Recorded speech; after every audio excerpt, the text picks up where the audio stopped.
అపోస్తలుల కార్యాలు 15వ అధ్యాయం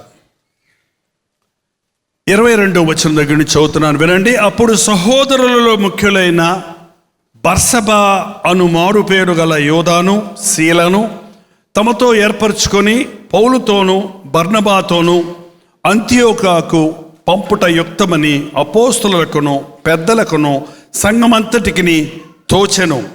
వీరు వ్రాసి వారి చేత పంపినదేమనగా, అపోస్తలులను పెద్దలైన సహోదరులను అంతియోకియాలోను సిరియలోను కిలికియలోను నివసించు అన్యజనులుగా నిండిన సహోదరులకు శుభము. కొందరు మా యొద్ద నుండి వెళ్ళి తమ బోధ చేత మిమ్మును కలవరపరిచి మీ మనసులు చెరుపుచున్నారని వింటిని. వారికి మేము అధికారం ఇచ్చి ఉండలేదు కనుక మనుష్యులను ఏర్పరిచి మన ప్రభు అయిన యేసుక్రీస్తు పేరు కొరకు తమ్మును తాము అప్పగించుకున్న బర్నబా పౌలను మన ప్రియులతో కూడా మీ వద్దకు పంపుట యుక్తమని మాకందరికీ ఏకాభిప్రాయము కలిగను. అది సంఘం. సంఘంలో ఎవడిష్టానుసారంగా వాడు ఉంటే అది సంఘం కాదు. సంఘంలో ఎవరి పనులు వారు చేయాలి. దేవుని రాజ్యం కట్టడం అనేది గొప్ప పని. ఆ పనిలో ప్రతి ఒక్కరూ వాడబడాలి. ప్రతి ఒక్కరూ ఏక మనసుతో ఉండాలి. ఏకాభిప్రాయము లేనిది క్రీస్తు యొక్క సంఘము కాదు, ఆయన ప్రణాళికలో ఉన్నది కానే కాదు. ఏక మనస్సు, స్టేజ్ మీద నిలబడిన వాడితో ఆ మూల కూర్చున్న వ్యక్తితో సహా ఏకాభిప్రాయం కలిగి ఉండాలి, ఏక దృష్టి కలిగి ఉండాలి. ఎందుకు మనం దేవుని మందిరానికి వస్తున్నామన్నది, ఎందుకు నేను ప్రసంగం చేస్తున్నానన్నది, ఎందుకు నేను పాట పాడుతున్నానన్నది, ఎందుకు నేను వాయిద్యాలు వాయిస్తున్నానన్నది, ఎందుకు నేను కానుకలు ఇస్తున్నానన్నది, ఎందుకు నేను దేవుని మందిరానికి వస్తున్నానన్నది ఒకే ధ్యేయం. దేని కొరకు అంటే నా కొరకు ప్రాణమిచ్చిన ప్రభువుని ఘనపరచటానికి, ఆయన్ని ఆరాధించటానికి, నన్ను నేను చూపించుకోవడానికి కాదు, నా ప్రభువుని ఎత్తి చూపించటానికి, నా ప్రభువు నామాన్ని మహింపపరచటానికి, ఆయన నాకు అప్పగించిన పనిని నెరవేర్చటానికి. అదే సంఘం. పాత నిబంధనలో సంఘం లేదండి. పాత నిబంధనలో సంఘం అనే మాట లేదు. క్రీస్తు మరణించి తిరిగి లేచిన తర్వాత సంఘం, క్రీస్తు రక్తములో కడగబడిన వారితో సంఘం ప్రారంభమైంది. సంఘం అంటే వచ్చిన మనుషులందరూ సంఘం అవ్వరు. బాప్తిసం పొంది రక్షించబడి క్రీస్తు రక్తంలో కడగబడి ప్రభు బలలో పాలుపొబ్బులు పొందుతున్నవారు, నూతన జన్మ అనుభవాన్ని పొంది దేవుని రాజ్య వారసులుగా ఉండాలని ఆశపడిన వారే సంఘం. ఎంతమంది ఒక బిల్డింగ్లో జరిగే మీటింగ్కి వస్తున్నారన్నది ముఖ్యం కాదు, ఎంతమంది క్రీస్తు రక్తంలో కడగబడిన వారన్నదే ముఖ్యం. కాబట్టి సంఘాభివృద్ధి చెందుతుంది అంటే సంఘములో దినదినము కొత్త వారు బాప్తిసం పొంది రక్షించబడి బాప్తిసం పొంది చేర్చబడ్డారు. అది సంఘంలో. సంఘము అభివృద్ధి పొందటం అంటే మనుష్యులు ఎక్కువ రావటం కాదు, కానీ ప్రభువుకు సమర్పించుకున్న వారి గుంపు కాకుండా వ్యక్తిగతంగా ప్రభువు చేత ఏర్పరచబడిన కడగబడిన వారితో సమకూర్చబడినదే సంఘం. ఆది సంఘం చాలా చిన్న సంఘంగా ఉండేది. అంటే శిష్యులందరూ ఒకే చోట ఉండి యెరూషలేములో సంఘం పెట్టుకుందాం, హెడ్ క్వార్టర్స్ చేసుకుందాం అంటే రోజు సంఘం పెరిగిపోతుంది. 5,000 మంది, 3,000 మంది మారిపోయారు. 160 మందితో ప్రారంభించిన సంఘం అనుదినము కొత్త వారు చేర్చబడుతుంటే హాయిగా వాళ్ళందరూ సమిష్టిగా వారికి ఉన్న ఆస్తిపాస్తులన్నీ అమ్మేసుకొని అందరూ ఇంటింట కూడుకొనుచు ప్రార్థన చేసుకుంటూ పరలోకాన్ని భూలోకంలో అనుభవిస్తూ ఉన్నారు. కానీ దేవుడు చెప్పిన మాట మర్చిపోయాడు. ఏం చెప్పాడు దేవుడు? మీరు సర్వలోకానికి వెళ్ళి సర్వ సృష్టికి నా సువార్తను, రక్షించబడ్డ వారందరూ ఒక్కచోటే కూర్చోవటం దేవుని ఉద్దేశం కాదు. విశ్వాసులందరూ ఏక మనసుతో ప్రార్థించి అలాగే తరతరాలు నిలిచిపోవటం అనేది ఆయన ఉద్దేశం కాదు. బలపడే వరకు, స్థిరపడే వరకు, సిద్ధపడే వరకు, అభిషేకించబడే వరకు, సంఘములో వారు చక్కగా తీర్చిదిద్దబడే వరకు సంఘములో నిలిచి ఉండి ఫలించాలి.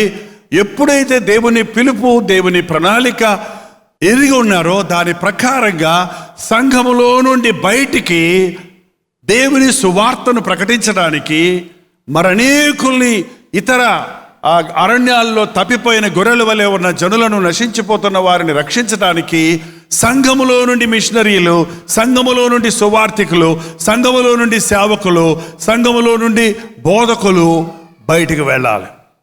సంఘం యొక్క ఆధ్వర్యంలో అది జరగాలన్నది దేవుని ఉద్దేశంగా ఉంది.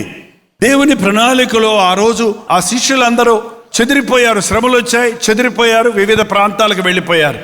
అయినప్పటికీ వాళ్ళకు ఒక హబ్ ఉంది. యెరూషలేములో కొందరు పెద్దలు ఉన్నారు.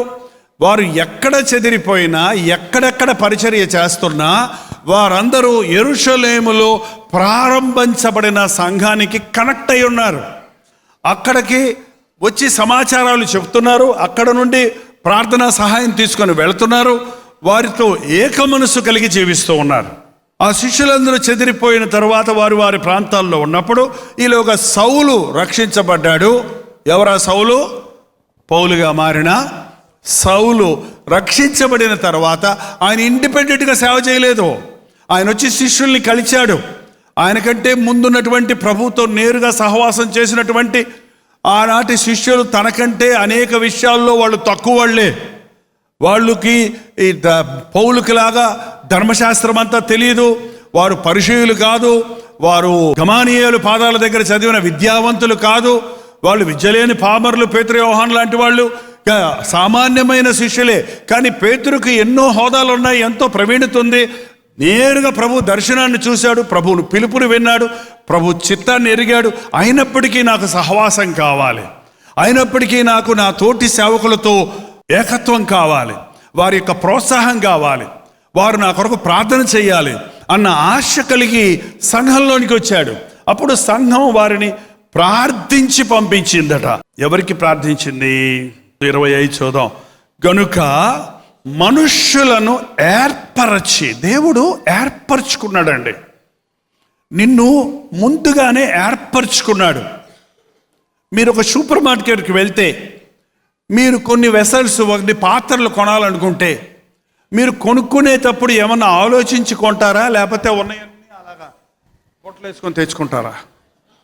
చెప్పండి. ఈ గరిటె బాగుందే, దోశ కరండి, దోశ వేసుకోవడానికి, అన్నం వేసుకోవడానికి, సాంబార్ వేసుకోవడానికి, టీ కలుపుకోవడానికి. కొత్తగా సంసారం పెట్టిన వాళ్ళకి ముఖ్యంగా ఈ ముఖ్యం. మీకు అరిగిపోయినాయి అన్న ఉంటాయిలే ఇంట్లో, ఇరిగిపోయినాయి అన్న, అరిగిపోయినాయి అన్న. కానీ కొత్తగా పెట్టేవాళ్ళు ఏం చేస్తారు తెలుసా? కొత్తగా కిచెన్ ఏర్పాటు చేసేవాళ్ళు, వాళ్ళ అమ్మగారు ఎవరో ఒకళ్ళు కూడా వచ్చి వాళ్ళు తీసుకెళ్ళి, అమ్మా ఇది కొనుక్కోమ్మా, ఇది కొనుక్కోమ్మా, దోశలు బాగుంటుంది, ఇది తీసుకో, ఇది తీసుకో అని చూస్ చేసి అన్నీ ఇస్తారండి. అవన్నీ కొనుక్కొని ఆమె అవన్నీ గాడ్రేజ్ బీరోలో పెట్టి తాళం వేసి పెట్టుకుంటుందా? లేకపోతే ఎవడన్నా సెకండ్ సామాన్ అమ్మేవాడు వస్తే వాడు అందరికీ, మా అమ్మ పిచ్చిది ఇవన్నీ కొనిపెట్టింది, నేను ఎక్కడ పెట్టుకునేది అని అమ్మేస్తుందా? చెప్పండి. ఏం చేస్తారండి? దేనికి పెట్టింది అన్నం గరిడితో సాంబారు, సాంబార్ గరిడితో అన్నం వేసుకుంటే ఎట్లుంటుంది చెప్పండి. దేని పనిముట్టును దాని కొరకు వాడితే సులభంగా మన పనులు తీరుతాయి, మన అవసరతలు తీరుతాయి, మన ఆకలి తీరుతుంది. అలాగే దేవుడు మనల్ని ఏర్పరుచుకున్నాడు.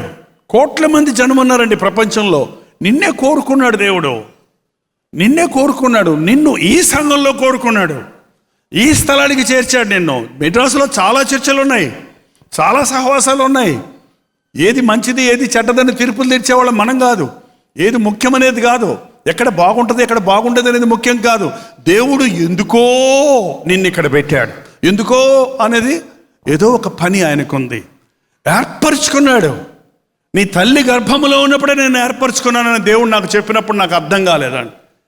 18 ఏళ్ల కుర్రోడుగా నాకు అర్థం కాలేదు. కానీ నేను జీవితాన్ని దేవునికి లోపరిచినప్పుడు ఈ రోజున ఆయన నన్ను వాడుకునే విధానాన్ని చూస్తుంటే నాకే ఆశ్చర్యం వేస్తుంది. ఇది సాధ్యమా ఒక మానవుడికి? ప్రతిసారి ప్రతిరోజు ఎలాగూ దేవుడు పోషిస్తున్నాడు, ఎలా నడిపిస్తున్నాడు, ఎలా దేవుడు తన అవసరతలు తీరుస్తున్నాడు అని చూస్తే ఏర్పరచుకున్నాడు కాబట్టి, ఆయన నిబంధన చేశాడు కాబట్టి, ఇది ఆయన సేవ కాబట్టి ఆయన చూసుకుంటాడు. ఈ రోజున దేవుడు దీన్ని ఏర్పరచుకున్నాడా అన్న విషయంలో మీకు స్పష్టత రావాలి. దేవుడు ఏర్పరచుకోకపోతే నువ్వు ఇక్కడ ఉండవు, ఇది మాత్రం గ్యారంటీ. దేవుడు ఏర్పరచుకున్నాడు కాబట్టి నువ్వు దేవుని కొరకు ఏదన్నా చెయ్యాలి అనే ఒక ఆశ కలుగుతుంది చూడు నీ మనసులో. అది నీ ఆశ కాదు, అది దేవుని ఆత్మతో ప్రేరేపిస్తున్న ఆశ. దేవుని కొరకు బ్రతకాలని ఆశ. బ్రతుకుతున్నావో బ్రతకలేకపోతున్నావో బలహీనతలు ఉన్నాయో వేరే సంగతి, పక్కన పెట్టండి. బ్రతకాలని ఆశ ఉందో చూసారా, యు ఆర్ ఆల్రెడీ ఆయన దృష్టిలో నీవు ఉన్నావు. ఆయన ఏర్పరచుకున్న వ్యక్తుల్లో నీవు ఉన్నావు. నిన్ను దేని కొరకు ఏర్పరచుకున్నాడో తెలుసుకోవాలి. గనుక మనుషులను ఏర్పరిచి మన ప్రభు అయిన యేసుక్రీస్తు పేరు కొరకు తమ్మును తాము అప్పగించుకొనిన. దేవుడు ఏర్పరచుకున్నా నిన్ను నీవు అప్పగించుకోకపోతే దేవుడు కూడా ఏం చేయలేడు. అర్థమైందండి? దేవుడు నిన్ను ఏర్పరచుకున్నా నువ్వు అప్పగించుకోకపోతే దేవుడు ఏం చేయలేడు. అందుకే తలుపు ఎద్ద నిలబడి తడుతున్నాను, తలుపు తీస్తే లోపలికి వస్తా, తలుపు తీయకపోతే బద్దలు కొట్టుకొస్తానన్నాడా? లేదా తలుపు తీయకపోతే నీ గుండు పగలగొడతానన్నాడా? ఏంటంటే తలుపు తీయి, నీ బ్రతుకును నాకు ఇయ్యి, నా కుమారుడా నీ హృదయం నాకు ఇయ్యి, నా కుమార్తె నీ హృదయం నాకు ఇయ్యి. అప్పగించుకోవాలి. అప్పగించుకోకుండా దేవుని సేవ సరెండర్ అవ్వాలి. అప్పగించుకోవడం అంటే you have to surrender your self. నీ ఇష్టం, నేను ఏమైనా చేసుకో, నన్ను ఏమైనా చేసుకో. నా బ్రతుకులో ఇదే ఫ్రేజ్ నేను చాలాసార్లు వాడతాను. ఒక తణుకులో మీటింగ్ ముగించి బైక్లో వస్తున్నప్పుడు ఓ సోదరుడు నన్ను బైక్ మీద తీసుకెళ్తూ నాకు యాక్సిడెంట్ అయింది. యాక్సిడెంట్ అయ్యి కింద పడిపోయినప్పుడు ఈ కంటికి కళ్ళజోడి పగిలిపోయింది. కంటెంపట కింద పడిపోయాను రోడ్డు మీద. చేయి పెట్టుకొని ఇటు చూసేటప్పటికి చేతి నిండా రక్తం వచ్చేసింది.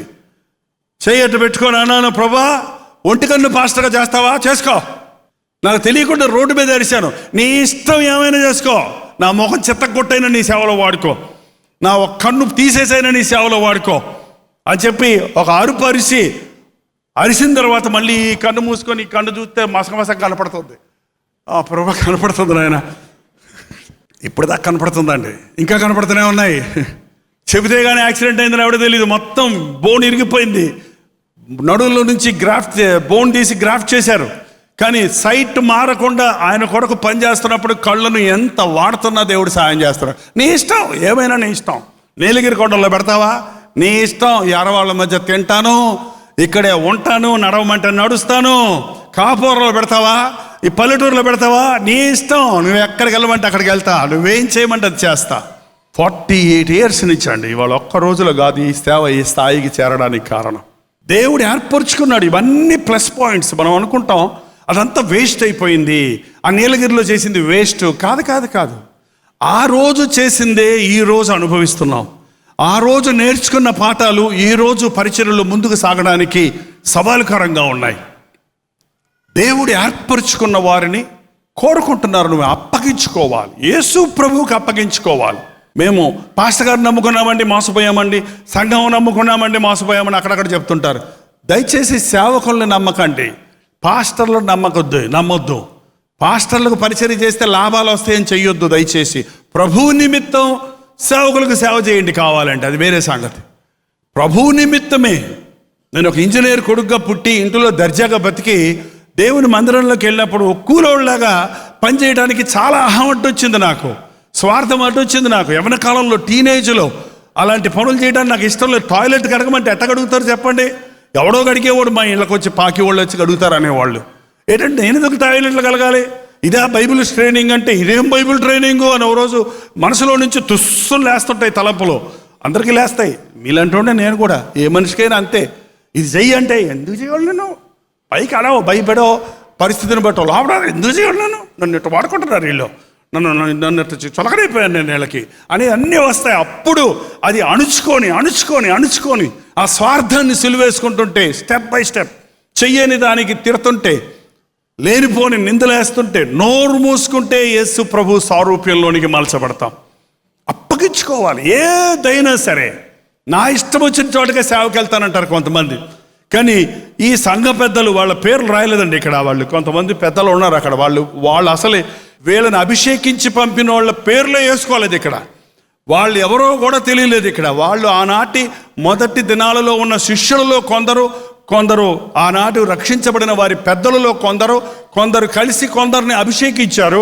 వారు అభిషేకించినప్పుడు ప్రభువు కొరకు సమర్పించుకున్న బర్నబాను, పౌలు అన్న మన ప్రియులతో కూడా మీ వద్దకు పంపుట యుక్తమని మాకందరికీ ఏకాభిప్రాయం వచ్చింది.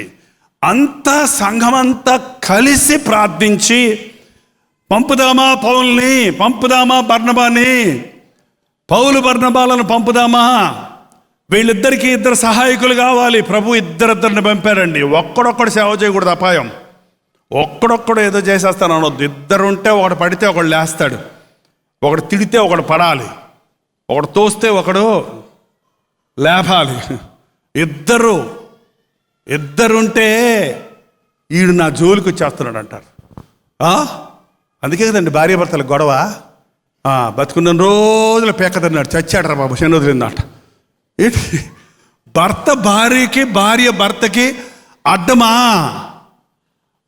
నీ భర్త లేకపోతే ఈ పాటికి నువ్వేమైపోదువో, మీ భార్య లేకపోతే ఇవాళకి మిమ్మల్ని అడిగేవాడు లేక ఆంబోతుల్లా తయారై ఉండేవారు. పెళ్ళప్పుడు చూడండి, పెళ్లి కూతురు పెళ్లి కొడుకు ఇప్పుడు గడియారాలు ఇస్తున్నారు. ఎందుకు గడియారం? ఏమయ్యో ఒక పెళ్ళయింది, నీకు టైం చూసుకో, నువ్వు ఎక్కడున్నా సాయంత్రం అయ్యేటప్పటికి ఎక్కడికి రావాలి? ఇంటికి రావాలి. భార్య దొరికిన వాడికి మేకు దొరికిందంట, మేకు కట్టేశాడన్నమాట. ఎంత దూరం వెళ్ళినా మళ్ళీ మేకు దగ్గరికి రావాల్సిందే. ఇది దేవుడు చేసిన ఏర్పాటు. ఒంటరిగా ఉండటం మంచిది కాదు, అందుకు ఇద్దరిని చేశాడు. దేవుని సేవ ఒక్కడు చేస్తానంటే అది తప్పు అవుతుంది, ప్రమాదం అవుతుంది. ఇద్దరిని, ఒకడు జూనియరో ఒకడు సీనియరో అది వేరే సంగతి.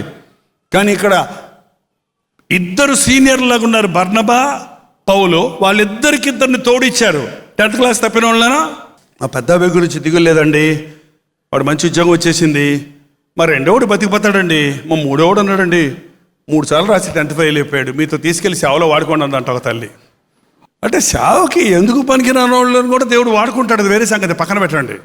కానీ నీకున్న శ్రేష్టమైన వారిని దేవునికి ఇస్తావా? నీకు పనికిరాని వాళ్ళని దేవుని కొరకు వాడమంటావా? దేవుని సేవ అంటే అంత చీప్ అనుకుంటున్నారా?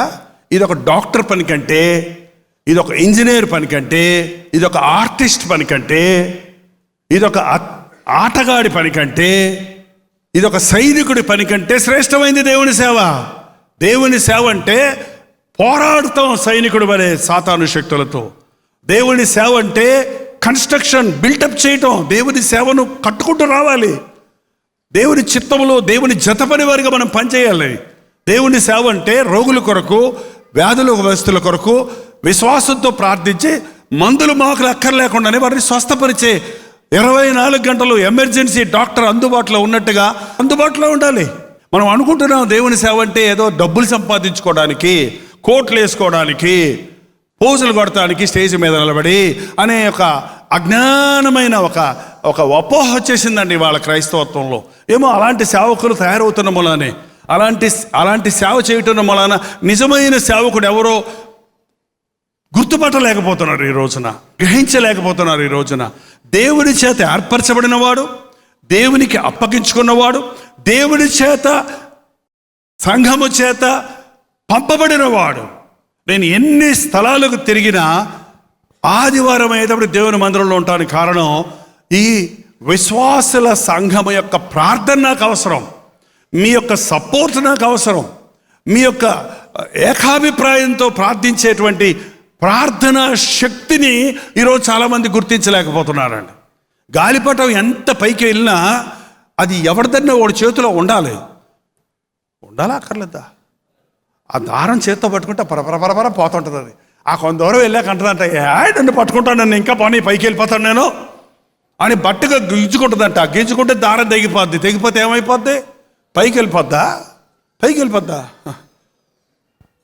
ఏ చెట్టుకో ఏ ఎలక్ట్రిక్ పోల్కో చించుకొని శుభ్రంగా చినిగిపోద్ది, చచ్చిపోద్ది అనమాట. పనికిరాదు ఇంకా అది. నువ్వు ఎంత గొప్ప వ్యక్తివైనా నీవు దేవుని చేతుల్లో ఉండాలి. సంఘం చేతులు, దేవుడిచ్చిన సంఘానికి అధికారం ఇచ్చాడు. పరిచర్యలో సంఘం ఉంది, సంఘానికి దైవజనులకు దేవుడు అధికారం ఇచ్చాడు. ఇక్కడ అంటున్నాడు చూడండి, ఆయన 25వ వచనంలో, 24వ వచనంలో, కొందరు మా యొద్ద నుండి వెళ్ళి తమ బోధ చేత మిమ్మల్ని కలవరపరిచి మీ మనసులు చెరుపుచున్నారని వింటిమి, వారికి మేము అధికారము ఇవ్వలేదు. కొంతమంది మా దగ్గర నుంచే వెళ్ళారు, వాళ్ళ ఇష్టం వచ్చిన బోధ చేసి మనుషుల్ని బలపరచడం లేదు, స్థిరపరచడం లేదు, కలవరపరిచేస్తున్నారు, కన్ఫ్యూజ్ చేసేస్తున్నారు.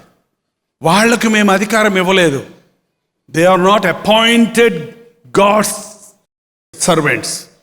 నువ్వు ఎంత పెద్ద డాక్టర్ అయినా నువ్వు ఆ డాక్టర్గా ప్రభుత్వం వారి దగ్గర నుంచి ఒక అనుమతి రావాలి. ఒక లాయర్ అయితే ఆ లాయర్కి ఒక లైసెన్స్ రావాలి. నీ ఇష్టం వచ్చినట్టు నువ్వు ప్రసంగాలు చేసేసుకుంటూ, నీ ఇష్టం వచ్చినట్టు నువ్వు సంఘాలు కట్టేసుకుంటూ, నీ ఇష్టం వచ్చినట్టు నువ్వు సేవలో ముందుకు వెళ్ళిపోతున్నాను, నన్ను ఎవరు అడిగేవాడే లేడు అనేది క్రైస్తవ సేవ కాదు. అకౌంటబిలిటీ, లెక్కప్ప చెప్పవలసిన వారిగా ఉన్నాం మనం. ప్రార్థన. అందరూ లేచి నిలబడండి, ప్రార్థన చేసుకుందాం. అప్పగించుకున్నావా దేవునికి? ఇంకెంతకాలం తప్పించుకుంటావు? ఇంకెంతకాలం వెనక్కి కూర్చుంటావు? ఇంకెంతకాలం వచ్చి కూర్చొని వెళ్ళిపోతావు? ఇంకెంతకాలం నా చేత కాదంటావు? ఇంకెంతకాలం నేను పనికిరానంటావు? ఈరోజు దేవుడు చెప్తున్నాడు, ప్రభు నిన్నెప్పుడో ఏరుకున్న ప్రభు, ఎన్నుకున్న ప్రభు నీవు అప్పగించుకోవాలని ఎదురు చూస్తున్నాడు. నీవు అప్పగించుకుంటే నేను పంపాలని, తన మనసులో ఉన్న ఉద్దేశాలు నీలో జరిగించాలని ఆశపడుతున్నాడు. లోకం కోసం శ్రమపడుతున్నావు కదా, జీతం కోసం శ్రమపడుతున్నావు కదా, రాత్రి మగళ్ళు లోకంలో ప్రయాసపడుతున్నావు కదా, ప్రాణమిచ్చిన ప్రభు కొరకు ఏమైనా చేస్తున్నావా? నీ తలాంతులన్నీ లోకంలో వాడి డబ్బు కోసం ప్రయాసపడి ఖర్చు పెడుతున్నావు కదా. దేవుని కోసం ప్రాణమిచ్చిన, జీవమిచ్చిన, రక్షణ ఇచ్చిన ప్రభు కోసం ఏమైనా నీ సమయాన్ని ఇస్తున్నావా? నీ తలాంతులు ఇస్తున్నావా? నీ జీవితాన్ని అప్పగించుకుంటున్నావా? ఈరోజు అడుగుతున్నాడు, నా కొరకు ప్రతిష్ఠించుకునేవారు ఎవరన్నా ఇక్కడ ఉన్నారా? నా నామం కొరకు అప్పగించుకునేవారు ఎవరన్నా ఉన్నారా? పరిశుద్ధాత్ముడు మన మధ్య సంచరిస్తున్నాడు. ప్రభువు మనల్ని ప్రేరేపిస్తున్నాడు.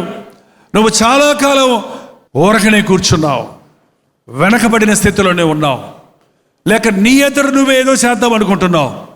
నువ్వు దేవుని చేతుల్లో వాడబడాలంటే నీకు అభిషేకం కావాలి, నిన్ను పంపేవారు కావాలి, నీకోసం ప్రార్థించేవారు కావాలి, నిన్ను హెచ్చరించేవాళ్ళు కావాలి, నిన్ను నడిపించేవాళ్ళు కావాలి.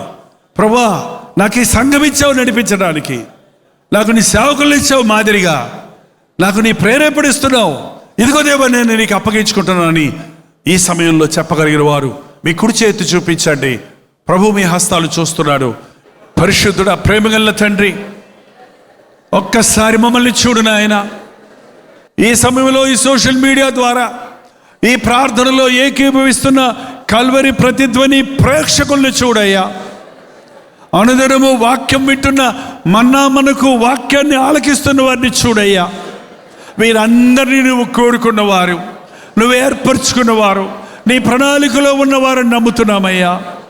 వారు ఎక్కడెక్కడున్నా సరే నీ సాక్షులుగా అక్కడక్కడ విరజిమ్ముకోవడానికి సహాయం చేయి, నిన్ను మహిమపరచడానికి సహాయం చేయి, నీ చేత అభిషేకించబడటకు సహాయం చేయి, పంపబడిన స్థలాల్లో ప్రత్యక్ష సాక్షులుగా నీ కొరకు నిలబడడానికి సహాయం చేయి. ఈ డిజిటల్ మీడియాల ద్వారా, ఈ సోషల్ మీడియా ద్వారా నీ పరిచర్యను బహు సులభముగా మరింత విస్తారముగా చేసే అవకాశాలు ఇచ్చావు. ఆ నాలెడ్జ్ ఉన్న వారందరూ, ఆ భారం ఉన్న వారందరూ నీ సేవకు అప్పగించుకొని నీ సువార్తను ప్రత్యక్షంగా పరోక్షంగా అనేకులకు అందించుటకు సహాయం చేయి. లోకంలో మెప్పుల కొరకు కాక నీ ముందు నిలబడ్డప్పుడు బలనమ్మకమైన మంచి దాసుడా, నా యజమానుని సంతోషములో పాలిభాగస్తుడమని చెప్పినట్లు నీ యందు ఆనందించి నీవిచ్చే ప్రతిఫలాన్ని పొందడానికి మాకు సహాయం చేయము. క్రీస్తు నామములో అడుగుచున్నాము తండ్రి, ఆమేన్.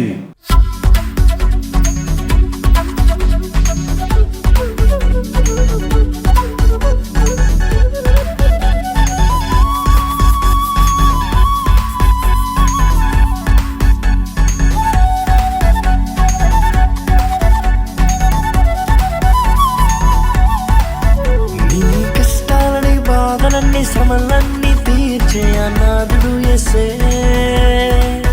నీ కష్టాలని బాధలన్నీ శ్రమలన్నీ తీర్చే అనాథుడు యేసే.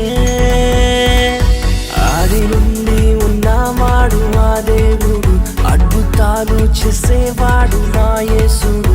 ఆది నుండి ఉన్నవాడు ఆ దేవుడు, అద్భుతాలు చేసేవాడు నా యేసుడు.